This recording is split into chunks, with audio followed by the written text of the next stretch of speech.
Assalamualaikum warahmatullahi wabarakatuh. Sampurasun.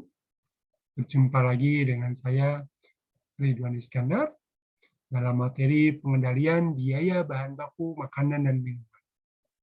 Topik yang akan kita bahas kali ini adalah menghitung penggunaan bahan baku makanan atau minuman. Nah, saya akan share dulu materinya.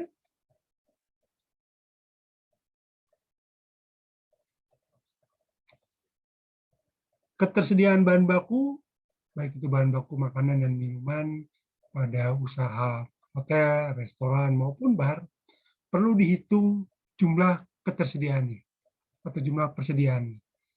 Nah, tidak boleh berlebih, tidak boleh pun berkurang, atau tidak boleh kurang maksud saya. Nah, jadi seorang storekeeper wajib mendata atau mengkalkulasi berapa penggunaan setiap bahan baku ini dalam satu periode. Nah, bahan baku yang dimaksud adalah bahan baku yang ada di general store atau bahan baku yang jenisnya groceries.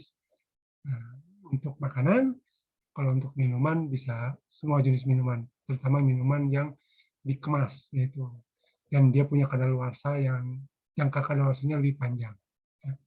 Sebagai contoh, berapa literkah penggunaan minyak goreng dalam satu periode? Atau misalkan dalam satu minggu atau satu bulan, berapa mililiterkah penggunaan minyak goreng? Atau berapa galonkah penggunaan air mineral yang digunakan untuk menunjang operasional di hotel maupun di restoran. Nah, inilah perlu dihitung. Nah, metode menghitungnya, metode menghitung persediaan setiap bahan baku ini dihitung berdasarkan data yang telah dimiliki oleh seorang storekeeper. Nah, ada beberapa langkah dalam menentukan atau menghitung suatu pengadaan bahan baku di bisnis hotel maupun restoran. Yang pertama adalah menghitung stoknya dari setiap bahan baku itu. Berapa sih ketersediaannya? Yang kedua adalah menghitung reorder point. Jadi ketika angka minimum, kapan harus diorder? Jadi maksudnya sini, ketika angka ini sudah angka minimum, harus segera diorder. Ya. Yang ketiga adalah menentukan safety factor. Nah, safety factor ini adanya penambahan jumlah ketika diorder untuk mengantisipasi hal yang tidak diinginkan. Nah, misalnya hal ini adalah kekurangan bahan baku tersebut. Yang ketiga adalah memastikan ketika pengadaan nanti kondisi standar purchase-nya, standar pembeliannya berapa. Nah, jadi juga untuk mengetahui berapa sih yang harus kita pesan, sehingga ketika akan menentukan angka pesanannya, aspek-aspek dari partok, reorder point, safety factor, dan standar purchase-nya telah dipenuhi. Baik, untuk memudahkannya saya berikan ilustrasi contoh. Contoh dalam menghitung pengadaan bahan baku. Saya ilustrasikan sebuah dapur membutuhkan kecap. Merek satu minggunya adalah 14 botol. Artinya perharinya dia menggunakan kecap sebanyak 2 botol. Nah, kalau membeli kecap ini membutuhkan waktu 3 hari. Sehingga diperkirakan safety factor-nya dihitung dengan angka awal adalah 50%. Baik. Nah, setelah kita mengetahui dasar penggunaan bahan baku kecap ini per hari ada 2 botol, maka kita akan menentukan berapa stok yang harus dipersiapkan. Nah, kita akan hitung stoknya. Bagaimana cara menghitung stok? Nah, jadi berdasarkan data 2 botol per hari. Nah, kemudian ini akan digunakan selama 7 hari. Sehingga dibutuhkanlah sekitar, kalau misalkan di pembelian ini butuh waktu 3 hari, berarti butuh waktu 10 hari untuk pembelian yang akan datang. Nah, jadi 10 hari ini adalah pemakaian 7 hari, plus ditambah 3 hari masa pengiriman, jadi 10 hari. Baik.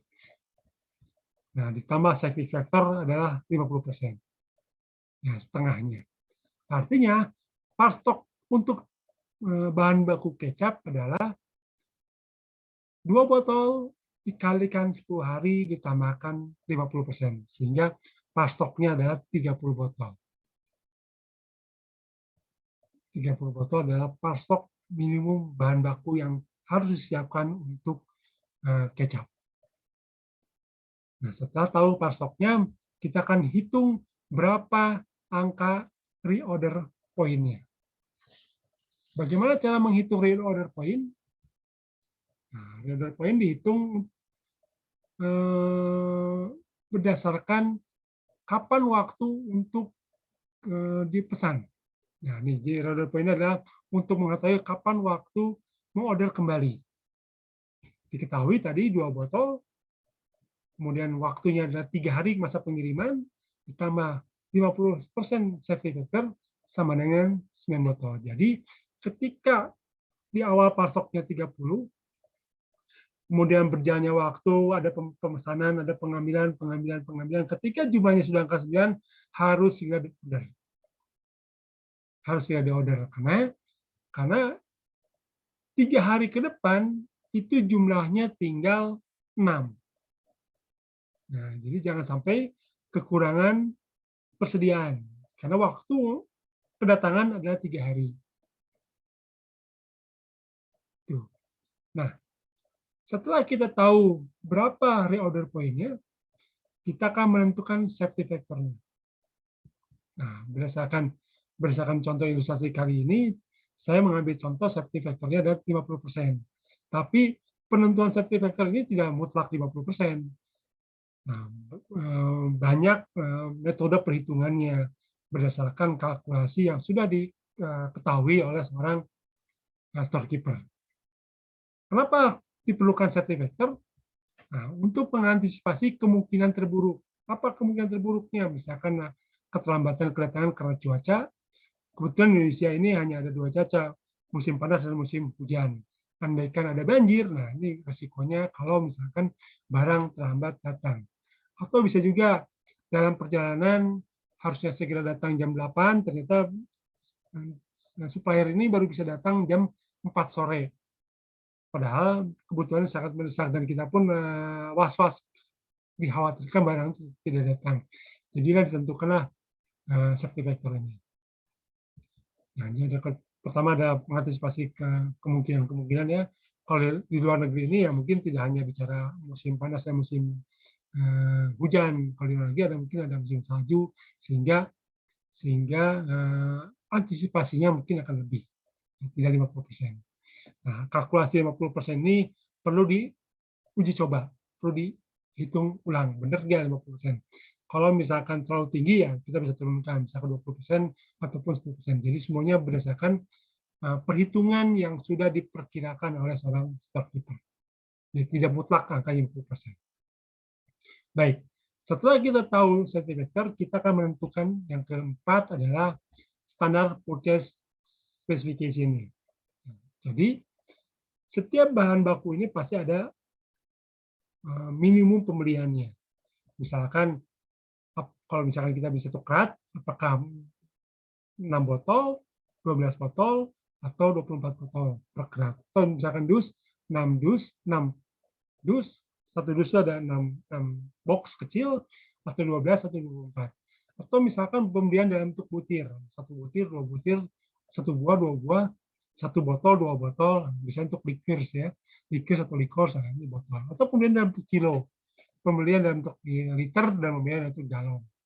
Contoh, perusahaan air mineral mau mengirim ke kita, ke hotel kita atau ke restoran kita, kalau pembeliannya misalkan 8 galon, atau pembeliannya misalkan 10 galon. Jadi 10 galon baru dia akan kirim. Minimum 10 galon baru dia kirim. Lebih dari 10 galon ya mau dia kirim. Jadi itu misalkan perjanjian kontrak yang sudah ada kerjasama dengan perusahaan kita. Jadi minimum 10 galon. Jadi semua harus diketahui oleh seorang storekeeper berapa setiap bahan baku ini minimum pembelian. Nah, ya, di gambarnya seperti ini ya. Apakah butir, buah, galon, barrel, misalkan ya, atau cup. Nah, jadi harus diketahui. Oke, yang kelima, kita akan menentukan angka pesanan. angka pesanan. Tadi berdasarkan data, kita akan membeli kecap. Berapa sih jumlah yang harus dipesan kepada supplier? Berdasarkan angka di awal, pasoknya adalah 30 botol, jadi persediaan yang harus tersedia adalah 30 botol. Ketika jumlahnya sudah angka 9 harus diorder. Berarti sudah kepakai adalah 21 botol. Jadi ketika pemakaian sudah 21 botol, atau sisa 9, harus segera diorder. Nah, karena pemakaiannya sudah 21 botol, dan perkiraan 3 hari ke depan, pengadaannya 3 hari ke depan itu kalau pemakaian perharinya 2 botol, berarti 3 kali 2 adalah 6 botol. Ya, 6 botol, sehingga pemesanan selanjutnya, pre-order quantity yang harus dilakukan oleh seorang stockkeeper ketika dia bikin purchase requisition adalah minimum 27 botol. Tapi berdasarkan standar purchase, untuk kecap ini pembeliannya tidak bisa membeli 27 botol. Kalau nggak 24, ya 30, karena kelipatan 6 satuannya. Misalkan data, per keratnya adalah 6 botol. Jadi, akhirnya diputuskanlah pembeliannya adalah 30 botol. Hal ini juga lebih baik daripada kita kekurangan.